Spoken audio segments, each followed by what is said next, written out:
I have a meeting tomorrow morning at 8 a.m. with my principal, and honestly, my stomach has been in absolute knots for like 2 days. Oh no. A grading meeting. Yeah, it is a grading meeting to discuss several of my students who are, well, currently failing. And I know exactly how this is going to go. Right. I'm going to walk into that office, sit in that tiny chair opposite her desk, and somehow all those failing grades are going to be presented as my personal failure. That is honestly such a common paralyzing fear. You feel like you're walking into a trial where you're the sole defendant, Yes, exactly. and the verdict has already been decided. But take a breath, because there is a mountain of data, from Columbia University to the journal Frontiers, that proves this entire blame culture is mathematically and scientifically backwards. Thank goodness. So today, for you, our listener, whether you're a teacher facing down a grading meeting or, a manager dealing with an underperforming team, our mission in this deep dive is to build a tactical, undeniable shield against that exact fear. We are going to reframe what failure actually means. I desperately need that shield because right now I just feel like I'm carrying the weight of these kids' entire futures, and if I don't magically fix it by tomorrow morning, I'm the villain. Which is exactly the mindset we need to dismantle right now. Okay, good. We're going to use research from Edutopia, graduate programs for educators, and the National Society of High School Scholars. And we'll tie it all together with a tactical framework called the Peaceful Educator. The Peaceful Educator. I like the sound of that. Right. It's a method specifically designed to help professionals stop internalizing other people's lack of engagement. So what does this actually look like in practice? Because my current reality is what that Peaceful Educator source calls the failure to fail culture. Yes, that is a huge problem. It's everywhere. Somewhere along the line, education and honestly, corporate culture too adopted this weird customer service mentality. Oh, absolutely. If a student fails, the immediate assumption from parents, and especially from administration, is just that the teacher doesn't do enough. It's like the student is the customer, the grade is the product. And if the product is defective, it's a customer service failure on your part. Exactly. I am constantly pressured by my own guilt, and implicitly by my admin, to just find a way to pass these kids, no matter what they actually do in class. It is a totally toxic cycle because you are carrying 100% of the emotional and professional weight for a process that inherently involves, multiple human beings. Right. It takes two to tango. It completely ignores the reality of how learning actually happens. Yeah. And here's the data drop that's going to validate your fear, but more importantly, neutralize it. Okay, lay it on me. Here's where it gets really interesting. Because if the data says it's not entirely my fault, I need to know exactly why. Let's look at the Edutopia source. They reference a phenomenal book by researchers David Berliner and Jean Glass about pervasive myths in education. Okay. And myth number one, the biggest lie we tell ourselves, is the belief that teachers are the most important influence on a child's education. Wait, but that's what we are told in literally every professional development seminar. Oh, I know. You are the difference maker. You control the weather in your classroom. Are you saying that's just like a motivational lie? It's a severe mathematical distortion. Wow. The hard research indicates that less than 30% of the students' academic success is attributable to schools and teachers. Less than 30%. That is staggering. Less than a third. Exactly. Less than a third. The vast majority of a student's success, so the other 70% plus, is dictated by factors entirely outside the classroom. Like what?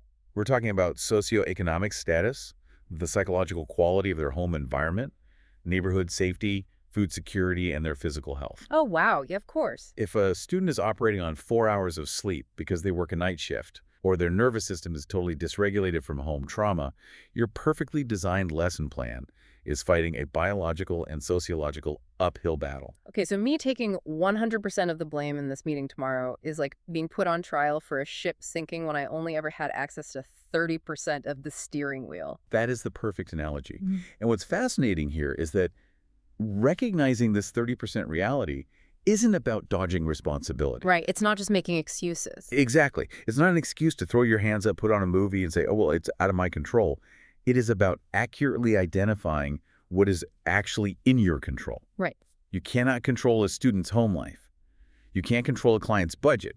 When you stop trying to control the 70% you have absolutely no access to, you can focus fiercely and without guilt on the 30% you do. That is a massive relief. I mean, I feel my shoulders dropping just hearing that. Good. But it does bring up a really hard question. If I accept that I'm only managing 30% of the equation, why are they failing the part I do control? That's the real question, isn't it? It is. Because I have to admit something. Out of pure desperation to try and get them to engage with my 30%, I've tried to warn my failing You students. gave them the speech. I gave them the speech, I pulled them aside and gave them the tough love talk. Like, look, if you fail this, you won't graduate, you won't get into college, you are ruining your chances. Right. I thought I was motivating them. I thought I was being a good teacher. You were using what psychologists and researchers call fear appeals. Fear appeals, okay. Incredibly common. And the Columbia University study by Putwain, Nicholson, and Kutuk specifically looked at the mechanics of this. They tracked over 1,500 secondary students to see how these fear appeals actually impact engagement. And let me guess, my tough love speech is actually making things worse. It backfires catastrophically for the exact students you were trying to help. Oh man, why? Here is how the mechanism works. The study found that when you warn students of the dire consequences of failure, it only boosts engagement for students who already have high self-efficacy. Meaning they already believe they are smart and capable. Precisely. They have a history of success. So when you say, this test is going to make or break your grade, their brain interprets that fear appeal as a challenge. Ah, like a hurdle to jump over to prove their competence. Exactly. But the students I assume you're talking to tomorrow, the ones who are failing and checked out, Yeah, they do not have high self-efficacy. They've been struggling for years. and that is the crux of the issue. For a student with low self-efficacy, your warning is not perceived as a challenge.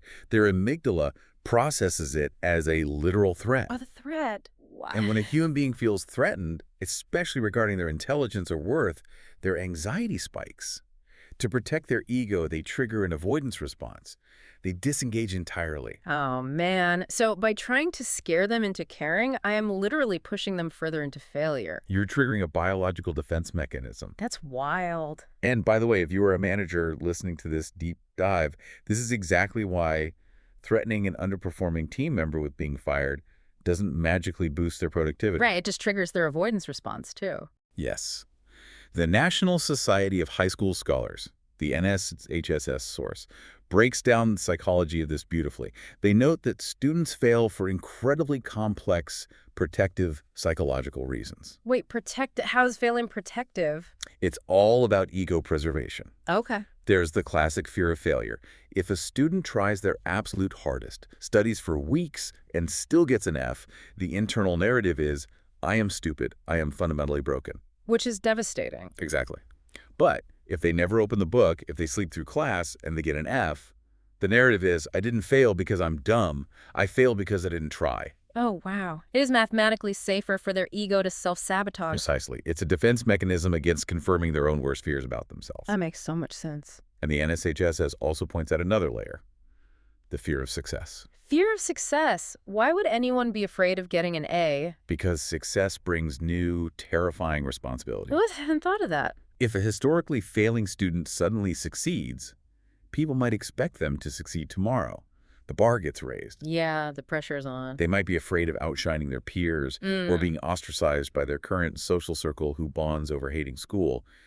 Add in a deep lack of motivation from past failures, and you have a tangled psychological knot that a simple, you're gonna fail speech just cannot untangle. Okay, so threatening them is off the table. Scaring them doesn't work. And we've established I only control 30% of the equation anyway. Right. But here's the reality of my 8:00 a.m. meeting tomorrow. Admin still wants a grade in the computer. They still want these kids to pass. Always. If they do absolutely nothing, the math says they get a 0. Admin implies I should give them a 50 just for breathing. I am caught completely in the middle. You've just walked right into the grading dilemma, the absolute battlefield of modern education. It really is. The source from Graduate Programs for Educators highlights this perfectly, and it's something every teacher argues about in the break room. The no-zero policy. Yes. There's a massive push right now from administration for the no-zero policy. And to be fair, the argument for it makes mathematical sense. It does. If you use a traditional 0 to 100 grading scale, the ratio of failure to passing is wildly skewed. Passing is 60 to 100, that's only a 40-point window. Right. But failure is 0 to 59, that's a 60-point window. It's a 3 to 2 ratio heavily stacked against the student. which creates a scenario where a student can mathematically doom themselves incredibly early in the academic year. Exactly. We call it early elimination. If a kid has a rough first quarter and gets a 30% and then completely checks out in quarter two and gets a zero, they could get perfect hundreds for the entire second half of the year and still fail the class. Because the math makes recovery impossible. Exactly. They realize this. And that's exactly when the truancy, the skipping class, and the behavioral issues start. So, administration's proposed solution is the no zero policy, where the absolute lowest grade you can put in the gradebook is a 50%. But I'm guessing you and your colleagues aren't exactly thrilled with that mandate. We hate it. There is huge pushback. Teachers universally resent what we call the gifty 50s. Gifty 50s. Yeah. If a student sits in my class, refuses to pick up a pencil, does absolutely zero work, and I am forced to put a 50 in the gradebook, I am handing them unearned credit. It feels wrong. It completely invalidates the integrity of the grade. A grade is supposed to be a reflection of learning. Worse than that, it feels like I am actively enabling learned helplessness. I'm literally teaching them that the system will bend over backwards to save them, even if they contribute nothing. And this is where we have to fundamentally shift our approach. Because you are caught between a mathematical trap that destroys hope on one side and a policy that breeds learned helplessness on the other. Yes. So what do I do? If we connect this to the bigger picture, the Frontiers study out of Bohai University becomes your roadmap here. Okay. They looked at what actually drives academic performance in the face of adversity, and they found it relies heavily on academic resilience. That's the grit, right? The tenacity and optimism to bounce back from setbacks. Yes, but here is the critical mechanism. A student's academic resilience does not develop in a vacuum. It is heavily mediated by teacher support. Okay. Resilient students use teacher support as a ladder to climb out of failure. But we have to rigorously define what teacher support actually is, because it is not handing out a gifty 50. Right. Falsifying a grade is not support, it's avoidance. So what is true support, then? How do I support a kid who won't do anything? The Frontiers study defines teacher support in 3 distinct actionable dimensions: learning support, emotional support, and capacity support. Can you break those down? Sure. Learning support is taking the time to explain a concept repeatedly in different ways. Emotional support is providing a safe, predictable environment where they aren't ridiculed for asking questions. Makes sense. And capacity support is giving them autonomy, showing them how to study, and offering choices in how they demonstrate knowledge. Notice what isn't on that list. Changing the math of their grade. Exactly. You can provide massive, overwhelming amounts of support without ever compromising the factual integrity of the gradebook. Okay, let's unpack this, because this is the exact psychological shift I need for my meeting tomorrow. You're saying I need to separate the support I give from the grade I give. They are two entirely different things. Completely different. And this brings us into the core philosophy of the Peaceful Educator framework. You have to reframe what a failing grade actually is. Okay. Society treats an F like a moral catastrophe. We treat it as a reflection of the student's worth as a human being, or your skill as a professional. It is neither. So what is it? A failing grade is simply a neutral, factual data point. It represents that student's current level of engagement and mastery of a specific standard at a specific time. Nothing more. A factual data point. It's just information. Yes. Shielding a student from the natural consequences of their choices by inflating their grade isn't kindness. It's actually a disservice to their long-term development because it distorts the feedback they need to grow. The philosophy here requires radical responsibility. You, the teacher, own the opportunity. You own the environment. The student owns the outcome. They own the effort. The teacher owns the environment. The student owns the effort. I mean, that sounds amazing in theory. Yeah. But tomorrow, my principal is going to sit across from me, look at those factual data points, and ask the ultimate administrative trap question. But what did you do to help them? Yes. If I just sit there and say, well, I own the environment and they own the effort, she's going to roll her eyes and put me on an improvement plan. That's why you never answer an administrative trap with philosophy. You answer it with tactical evidence. Okay, I'm listening. You use the access point defense, which is a strategy of dignified differentiation. When the principal asks, what did you do to help them? You don't get defensive. You don't launch into an emotional rant about how many hours you stayed after school worrying about them. Which is exactly what I usually do. Right. But instead, you calmly state the facts of the environment you built. So what do I actually say? You say, I provided 3 distinct access points for this unit. I provided an academic door, a narrative door, and a visual door. The student chose not to engage with the provided doors. Wait, you need to define those doors for me. What does that actually look like in my classroom? An academic door is the traditional route reading, the primary source document, or the textbook chapter. Hmm. But you didn't stop there. Right, You provided a narrative door. right. Maybe you gave them a link to a podcast explaining a historical event, or you told a story in class, and you provided a visual door. You offered a documentary clip or a graphic organizer. You made the content accessible in multiple formats. Oh, I love that. So it's like I built an escape room. Yes. I can design the puzzle perfectly. I can leave the clues in plain sight. I can make sure the lighting is good and the instructions are clear. I can even stand in the corner and offer hints. But if I walk over and unlock the door for them, they haven't actually learned how to escape. They've just watched me do it. That is a brilliant way to conceptualize it. You are managing the cognitive load of the room, but you cannot do the cognitive heavy lifting for them. And the data completely backs up your escape room metaphor. Oh, really? Yeah. John Hattie is a legendary educational researcher who synthesized thousands of studies to find out what actually impacts student learning. He uses something called an effect size. In his research, an effect size of 0.4 represents about a year's worth of typical academic growth. Okay, 0.4 is a year of growth. Right.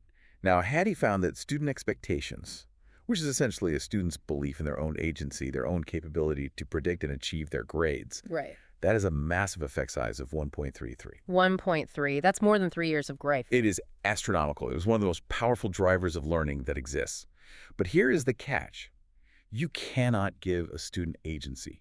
You cannot force them to believe in themselves. Yeah, that has to come from within. Exactly. You can only provide the access points, offer the learning, emotional, and capacity support, and then step back to let their agency develop. If you do the work for them, you rob them of that 1.33 effect size. Okay, I feel the anxiety lifting. The logic is bulletproof. But I have one final, very practical fear. What's that? Theory is great, the escape room analogy is great, but my principal is going to want proof.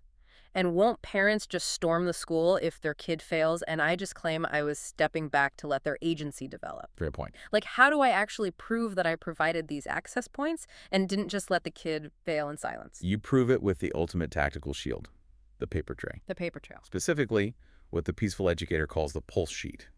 This is your early warning defense. Because think about when the fear of blame actually hits. It almost always hits at the end of the term, right? Exactly. The week before report cards go out is when the panic sets in, because the failure is suddenly finalized and they want me to retroactively fix it. Right. The administration panics because the parents are going to panic. So you neutralize that pressure by informing early and often. The mantra you must adopt is this: no parent should ever be surprised by a failing grade. Okay, no surprises, but does that mean I'm calling angry parents every single night? Because I don't have time for that? No, because that burns you out. You use the inform and move on protocol. You keep a simple, unarguable pulse sheet. It's just a spreadsheet or a log that tracks the exact date a major milestone or assignment was missed and the exact date the parent was informed. Just dates. Yes. You do not write long emotional paragraphs. You don't plead with the parent to make their kid do the work. You send a standardized, neutral template. Okay, so what does the template say? Dear parent, student X missed Y assignment on Z date. This severely impacts their ability to master the current standard. Here are the access points available to them moving forward to recover the learning. That's it, just the facts. Doesn't that sound a little cold? It's not cold, it's professional, it's objective. And here is the psychological magic of the pulse sheet. The moment you press send on that factual template, you execute a transfer of weight. You are taking the emotional and professional weight of that fail off your shoulders, and you are transferring it back to the home in real time, exactly where it belongs. It is cognitive offloading for the teacher. Oh, I see. Because by the time that grading meeting rolls around at the end of the term, the principal can't pressure me to water down the grades. Exactly. The administration cannot say, what did you do? Right. Because you have a documented pulse sheet proving that the family was completely aware of the choices the student was making every step of the way. Wow. There is no ambush. There's no customer service failure. You provided the access points and you provided the data in real time. So what does this all mean for me tomorrow? It means at 8 a.m. I don't have to walk in there and defend my soul. I'm Wow. just presenting data. The grading meeting is no longer a trial of my worth as an educator. It is simply a factual review of the academic, narrative, and visual doors I provided, and the pulse sheet documentation showing exactly when the family was informed that the student wasn't walking through them. You are stepping out of the emotional crossfire. You are no longer the anxious defendant. You are stepping into the role of a neutral, supportive professional who respects the student enough to let them own their outcomes. That is profound. And for you listening, whether you are in education dealing with a principal or in corporate leadership dealing with a manager who wants to know why a project failed, Yeah, learning to separate your self-worth from someone else's engagement is the ultimate professional superpower. it really is. You own the environment, they own the effort. You can build the perfect escape room, but you cannot solve the puzzle for them. Which brings up one final, somewhat provocative thought to leave you with.